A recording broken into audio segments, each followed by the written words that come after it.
इस देश के लिए लाखों वीरों ने अपने प्राणों की आहुति दी है। आजादी की क्रांति का इतिहास कई बलिदानियों के खून से रंगा है।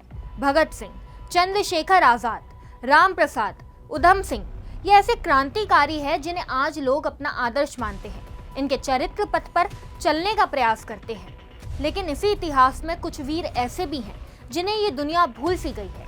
इसलिए सुदर्शन इतिहास आज की पीढ़ी को याद दिलाने के लिए ऐसे वीरों की कहानियां लाता है जिनके बारे में बहुत कम लोगों ने सुना होता है, जिनके बलिदान के बारे में जानना बहुत ज़रूरी है। आज की पीढ़ी को पता होना चाहिए कि आज़ादी यूं ही नहीं मिली है, बल्कि स्वतंत्र भारत ने आज़ादी की कीमत इन वीरों के बलिदान पर चुकाई है।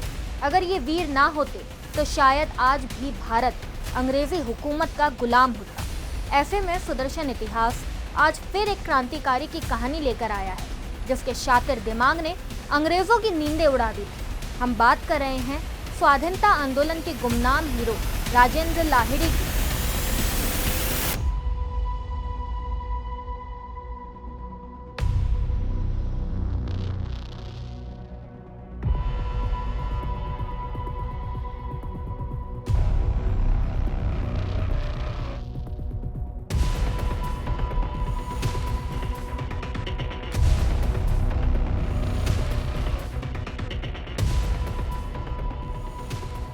नमस्कार, मैं हिमांशी राजपूत और आप देख रहे हैं सुदर्शन इतिहास।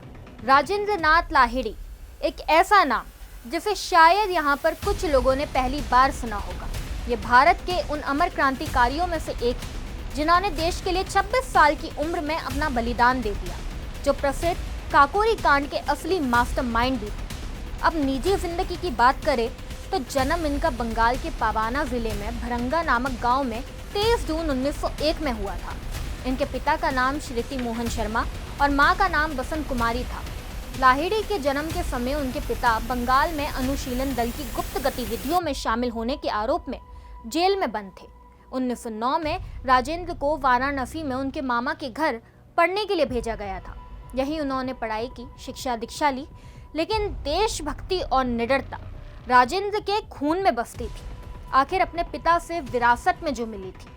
जब राजेंद्र नाथ लाहिड़ी काशी हिंदू विश्वविद्यालय में इतिहास का अध्ययन कर रहे थे, तब उनकी मुलाकात बंगाली क्रांतिकारी सचिंद्र नाथ सान्याल से हुई थी। सचिंद्र नाथ सान्याल को राजेंद्र नाथ लाहिड़ी के भीतर देशभक्त की भावना और एक क्रांतिकारी देखने को मिला, जिसके बाद दोनों मिलकर बनारस से प्रकाशित होने वाली पत्रिका बंगवाणी के संपादन का कार्य करने लगे। सचिंद्र नाथ सान्याल के जुड़ने के बाद राजेंद्र की मुलाकात देश के अन्य क्रांतिकारियों से भी होने लगी। इसके बाद वो सभी मिलकर ब्रिटिश सरकार के खिलाफ एकजुट होकर युद्ध करने की योजना बनाने लगे। राजेंद्र भी अब क्रांतिकारी संगठन हिंदुस्तान रिपब्लिकन एसोसिएशन से जुड़ चुके थे और इसके सक्रिय सदस्य बन गए थे। जुलाई 1925 में राम प्रसाद बिस्मिल ने शाहजहांपुर में ब्रिटिश खजाना लूटने की योजना बनाई, क्योंकि उन्हें क्रांतिकारी स्वतंत्रता आंदोलन को मजबूत करने के लिए धन और संसाधनों की जरूरत थी। इसकी रणनीति बनाने का काम उन्होंने राजेंद्र नाथ को ही सौंपा था। दरअसल क्रांतिकारी मामलों में राजेंद्र नाथ का दिमाग बहुत तेज चलता था, इसलिए योजना के तहत उन्हें ट्रेन की चेन खींचने का काम दिया गया। इस दौरान सारा खेल टाइमिंग का था, क्योंकि उस दौर में संचार का कोई दूसरा माध्यम नहीं था। इसलिए इस काम के लिए राजेंद्र नाथ जैसे समझदार और शातिर दिमाग के व्यक्ति की जरूरत थी। जिसके बाद राजेंद्र नाथ लाहिड़ी ने योजना के अनुसार 9 अगस्त 1925 को लखनऊ के पास काकोरी रेलवे स्टेशन से छूटी 8 down Saharanpur Lucknow passenger train की चैन खींचकर उसे रोक दिया। जिसके बाद क्रांतिकारी राम प्रसाद बिस्मिल के नेतृत्व में चंद्रशेखर आजाद और 6 अन्य सहयोगी की मदद से ट्रेन पर धावा बोलते हुए लाखों का सरकारी खजाना लूट लिया गया। यह षड्यंत्र अंग्रेजी पुलिस के सम्मान पर एक बड़ा तमाचा था।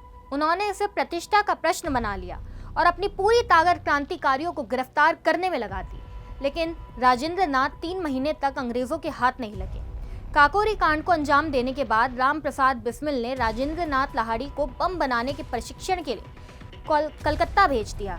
कलकत्ता के पास ही दक्षिणेश्वर में वे बम बनाने का अभ्यास कर रहे थे कि एक दिन किसी साथी की जरा सी चूक से एक बम अचानक ब्लास्ट हो गया। इसकी तेज आवाज को पुलिस ने सुन लिया और तुरंत ही मौके पर पहुंचकर वहां मौजूद 9 लोगों के साथ राजेंद्र नाथ को भी गिरफ्तार कर लिया। राजेंद्र नाथ लाहिड़ी को बम बनाने के आरोप में गिरफ्तार कर 10 साल की जेल की सजा सुनाई गई, लेकिन बाद में एक अपील के कारण सजा को 5 वर्ष कर दिया गया। वहीं दूसरी तरफ ब्रिटिश पुलिस काकोरी कांड को अंजाम देने वाले क्रांतिकारियों की धरपकड़ में लगी हुई थी और आखिरकार 10 नवंबर 1925 को राजेंद्र नाथ को अंग्रेजों ने कलकत्ता से गिरफ्तार कर लिया। इस बीच अंग्रेजी हुकूमत ने हिंदुस्तान रिपब्लिक एसोसिएशन के कुल 40 क्रांतिकारियों पर साम्राज्य के विरुद्ध षड्यंत्र, युद्ध छेड़ने, सरकारी खजाना लूटने और मुसाफिरों की हत्या करने का मुकदमा चलाया। इसमें राजेंद्र नाथ लाहिड़ी, राम प्रसाद बिस्मिल और ठाकुर रोशन सिंह को फांसी की सजा सुनाई गई, जिसके चलते 17 दिसंबर 1927 को गोंडा जिले जेल में निर्धारित समय से 2 दिन पहले उन्हें अंग्रेजों ने सजा दी और ऐसे राजेंद्र नाथ लाहिड़ी ने अपना बलिदान दे दिया। आशा है आपको वीडियो पसंद आया होगा। अब मैं आपसे मिलती हूँ अगली वीडियो में। जय हिंद, जय भारत।